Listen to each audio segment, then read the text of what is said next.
Recall that accessory organs are organs that secrete digestive secretions to aid in the digestion of food. The first accessory organ that food encounters are the salivary glands. There are three types of salivary glands. The first salivary gland is called the parotid.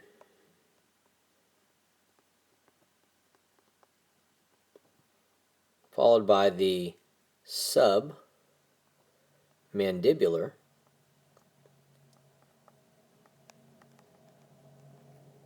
and the sublingual.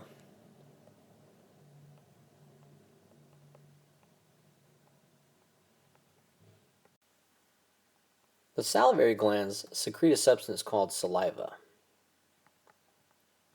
And saliva is composed of serous fluid, or water, mucus, and salivary amylase.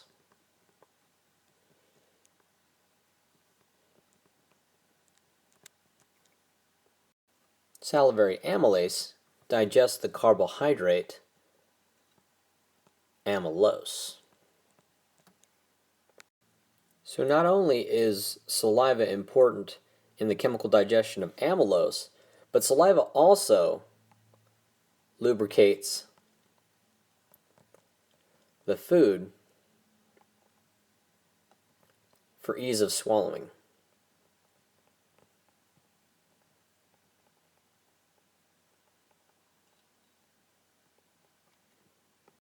The next accessory organ is the pancreas, which is found behind the stomach.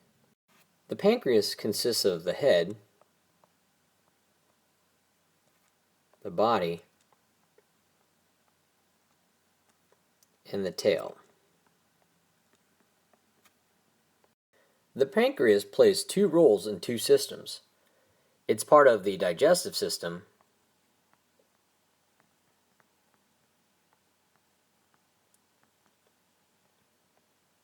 and the pancreas is part of the endocrine system.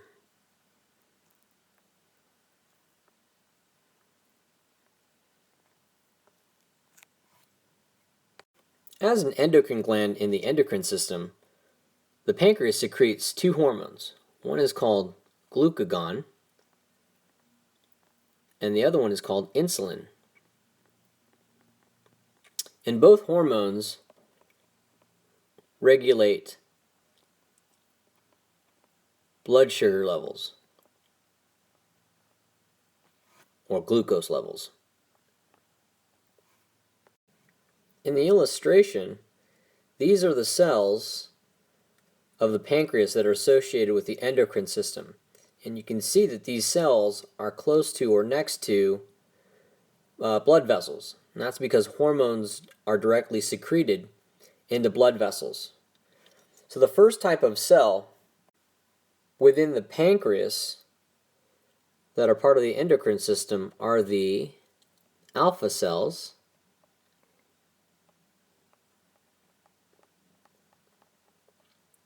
which produce glucagon, and the other type of cell are the beta cells, which produce insulin. As an organ of the digestive system, the pancreas secretes a substance called pancreatic juice, which we'll talk about more in a future lecture. Pancreatic juice is produced by tiny little cells in the pancreas called Acini cells. And these Acini cells make pancreatic juice and release that pancreatic juice into passageways, which eventually lead into this large passageway here called the pancreatic duct.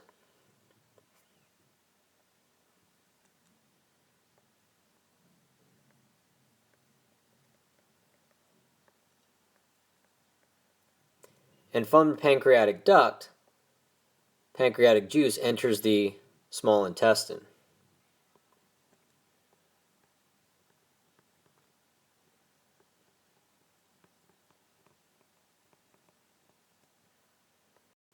The next accessory organ is the liver, and the liver is the largest internal organ of the body. The liver is composed of lobes, and the largest lobes of the liver are the right lobe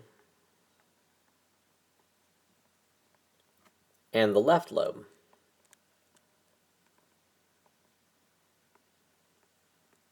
And these lobes are held together by ligaments.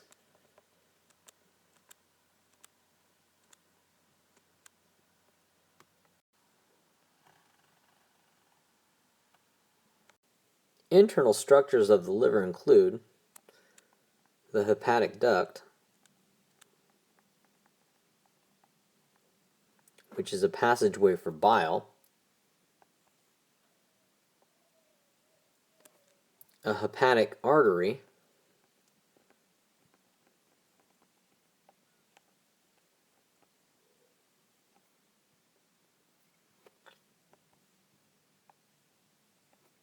a hepatic vein,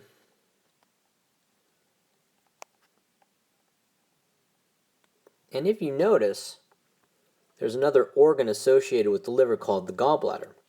And the gallbladder has a duct called the cystic duct, which merges with the hepatic duct to form one duct called the common bile duct,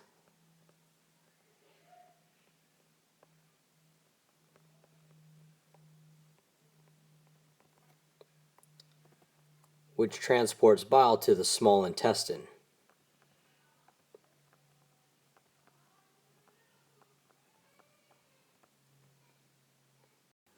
There are 5 important functions of the liver. The first function of the liver is involved in digestion. That's because the liver secretes a substance called bile, which helps emulsify fats.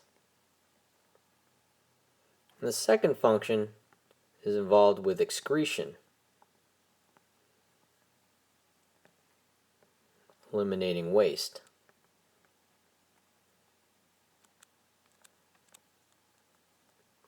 The third function is nutrient storage.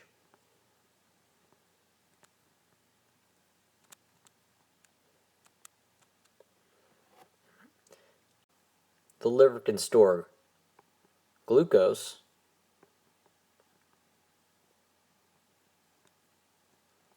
as glycogen,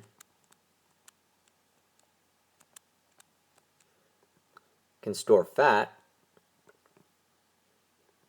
and the liver can store vitamins A, D, E, and K. The fourth function is detoxification of blood.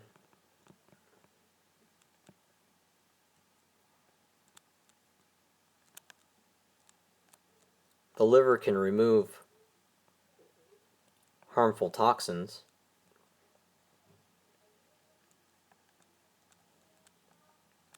And the last function of the liver is the synthesis of new molecules.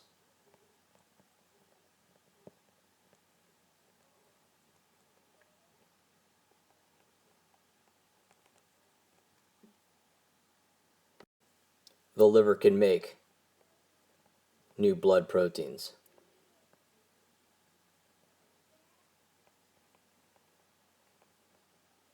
And the last accessory organ is the gallbladder, whose function is to store bile produced by the liver. So in the illustration, here's the gallbladder, and you can see that the gallbladder has a passageway for bile. This passageway is called the cystic duct, and you can see that the cystic duct merges with the hepatic duct of the liver to form the common bile duct, which delivers bile into the small intestine.